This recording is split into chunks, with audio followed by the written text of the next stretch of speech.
All right, so this is the parental advisory portion of the show right here. Fair warning, if you do not want the youngins seeing how the real world works, life and death, stop them from watching this right now, because if you keep watching, you are going to see life and you're going to see death. Here ends the PSA for Wyoming James. Hey everybody, Wyoming James checking in from the Urban Micro Farm. Well, it's day number 35, and I'm actually heading out here a little earlier than I normally am. But that's because we had a little bit of excitement on the farm. So I'll tell you what I'm going to do. I'm going to head into the garden while you catch up with what happened last night. Stand by. Hey everybody, Wyoming James checking in from the Urban Micro Farm. It's late in the evening. It's about 11 o'clock. We were all settled in. Grandma Dana had gone up to bed, and she came down and said, "Hey James, did you remember to put the birds back in?" And I told her I had, and she said, "Well, I heard something out in the garden." So I put on my boots. I'm not even wearing long pants. I put on my boots and my shorts and came out here to the garden. And as I was coming through the gate right here, I flushed 2 raccoons out of right here. I get over here to the tractor, or the dozer, and I see this. I don't know if you guys can see it down there, but those coons had gotten, they had killed 3 of the birds out here in the dozer, and they got the tail feathers of 1 more. All I can tell is that they must have been able to reach in here and grab those birds. I don't know how. I don't know why those birds were still out after dark, but they got them. So and they've got the wire all stretched out. You can see where they've done that. So 2 things are going to happen. 1, I'm going to put the hardware mesh all the way around this thing to keep that from happening again. And 2, I'm going to make 2 sets in this garden tomorrow night, and I'm going to catch those birds or those raccoons. You watch me.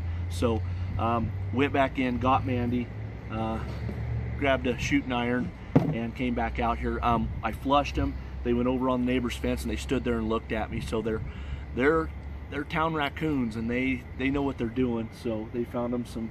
Which we hadn't had any problems up until now. We've seen no experience or no evidence ever. Of these. I've had cats, the cats in here, but I wasn't worried about the cats because of the reinforcement we have on the dozer. But so I don't want to be out here all night. So what I'm going to do is I'm going to gather up these birds, and so that those raccoons aren't tempted to be back out here again.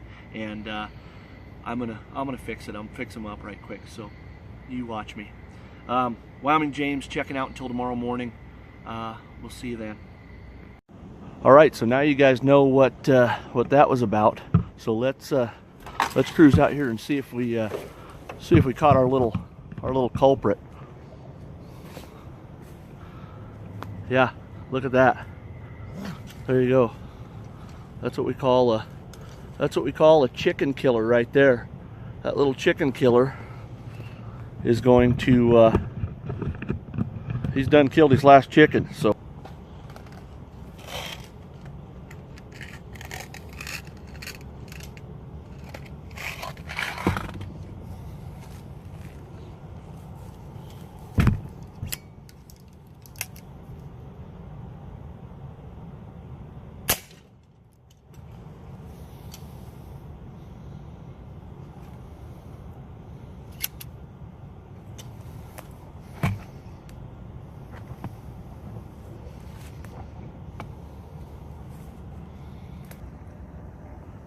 all right, so before everybody loses their minds and I start getting hate mail, I need to explain that I am licensed by the city of Casper to discharge an air rifle inside the city limits for the purposes of controlling pests that are a threat to personal property. Now, I can think of no bigger threat to personal property than one of these little guys. I'm going to say this. Eating these chickens, that's what raccoons do. That's how they make their living. I feel bad that this coon had to go, but if I let this coon and that other coon wander around my garden eating chickens every night, then it just doesn't work out for us. You know, out there in those chicken tractors in the pasture, we were worried about the predators. Here we are in the middle of town, and I've got to worry about this. So the next one, I'll probably I have access to a live trap, which I'll pick up this morning. I'll probably live trap the next one so that I'm not having to take care of it here in the garden as well. But it's just the way it goes. You know, you've got to protect your livestock, whether it be a horse or a cow or a goat or a sheep or chickens. You know, you've got to protect those against these predators. So you know, there's plenty of garbage cans around here that this old trash panda could have gotten in and made a living at, but he chose to come over here. And here's another weird thing, okay? It's not like they killed a chicken and drug it out and ate it.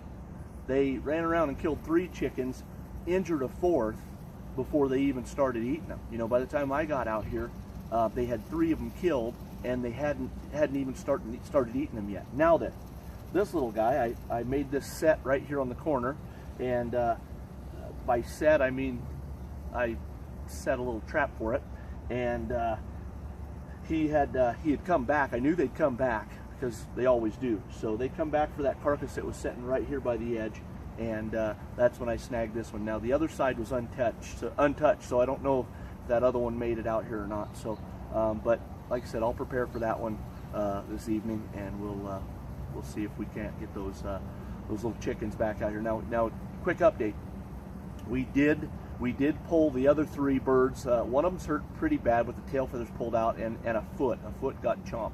So Mandy's gonna do some research on the Google machine today, and she's gonna see if chickens are susceptible to rabies. We don't know. I don't know if birds can get rabies or not. You guys tell me. But we're gonna Google that today, figure out if that bird that got bit on the foot needs to be put down or not. So if it does, we'll take care of that. But if not, we'll get those birds back out here, and we'll go that direction. So Wyoming James, it's kind of a weird morning. Wyoming James checking out from the Urban Micro Farm. We will catch you guys out on the pasture.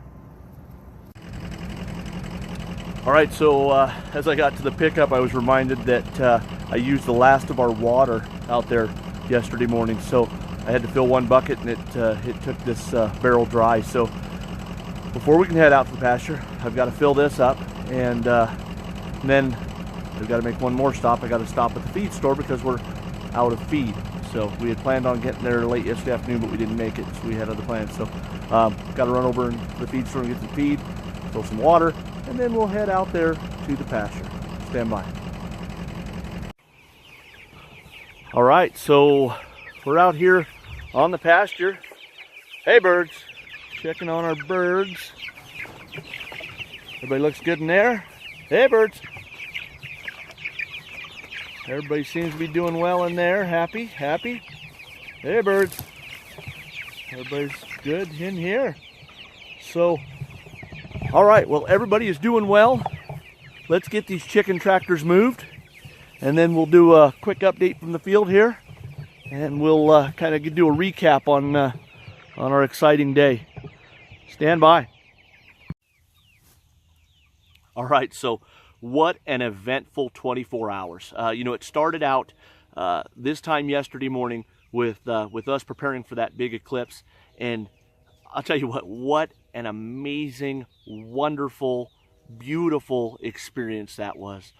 Truly once in a lifetime. Glad we got to experience it, and I savored every last second of that deal. That was amazing. So fast forward to coming out here this morning. I've got the time-lapse camera. I gathered it up. It was still here, thank goodness.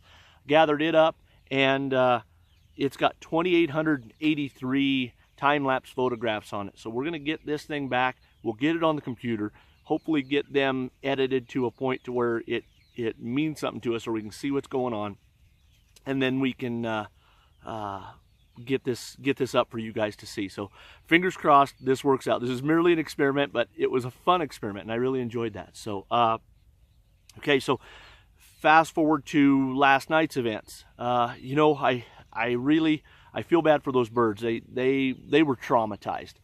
We got out there, and the 3 survivors were just, they didn't know what to do. So I feel for those birds.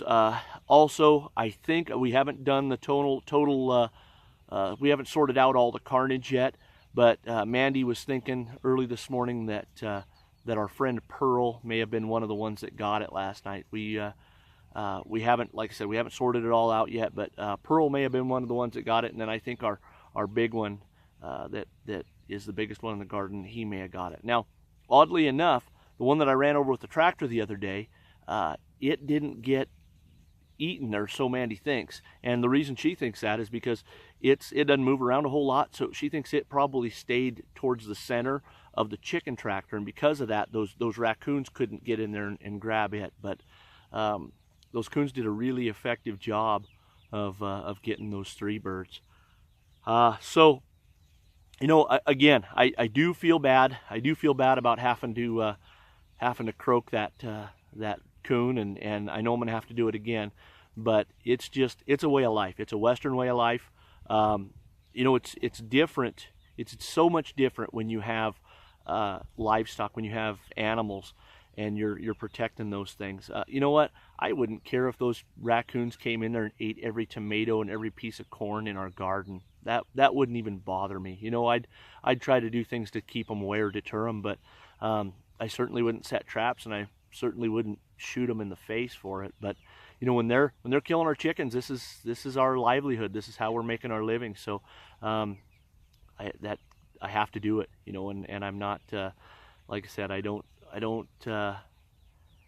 feel bad that I had to do it, but I feel bad that all of it happened. You know, so and I'm a little bit angry at myself too, because you know, I really should have taken a few more precautions on that chicken dozer. Originally, we weren't thinking about keeping that thing full of chickens 24/7. We were just going to keep them there for a little while and then put them all out in the pasture. But we enjoyed having those chickens in the garden so much, and I forgot, or I neglected to put that hardware mesh around the outside. So that was my bad. So it's, at the end of the day, it's my fault that those 3 chickens got ate. So I'm going to, like I said, I'm gonna have to take care of that other coon. I think it's the mama coon that's still running around. This was a small, probably a last year's baby that I got this morning. So we'll take care of the big mama. There was only 2 that I flushed out of there, so maybe we'll get them taken care of, and that'll be that. So I hate to dwell on that too long, but like I said, it's been a crazy eventful day. All the birds out here are doing well. I have one little repair I've got to make on the hardware cloth out here that I've got to staple back down. I notice it's coming loose, but it's just for moving these tractors. So Wyoming James checking in with you from the pasture out here on the Urban Micro Farm. So hopefully it goes a little smoother from here on out. But I got to thank you all very much for sticking with me. This kind of stuff's going to happen, and you guys can just follow along and watch how it goes. So Wyoming James saying adios from the Urban Micro Farm. All right, so I've made it back from the pasture. We're going to do a little forensic stuff right now. Mandy thinks that this bird that was on this end of the dozer is that little one we were calling Pearl. So we're going to get it out of here. We're going to open up the craw, see if we can recover that earring, just by chance. We're going to try to make a little bit of lemonade out of our lemons here. So I'm going to lift this up, and you can see what they did is they must have got a hold of her and basically got her leg pulled off of her. So that's unfortunate. So we're gonna just open up her craw here and crop.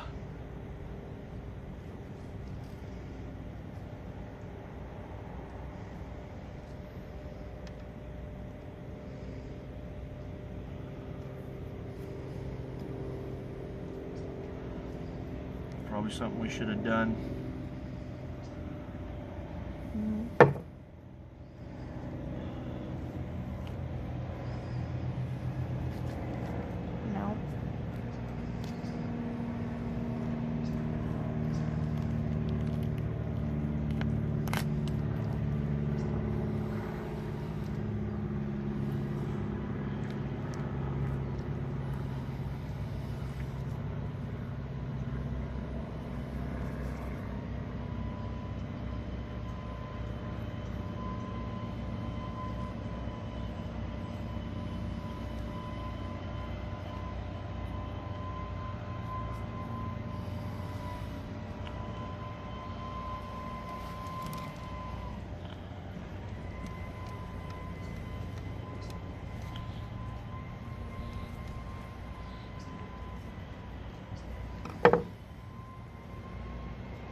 Such luck, huh?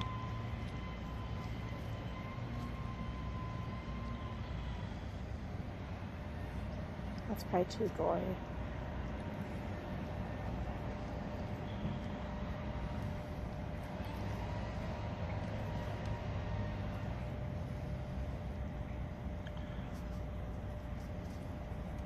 So one of two things.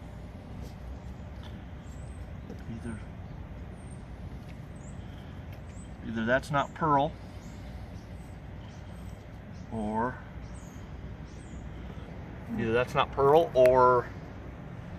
it came out already.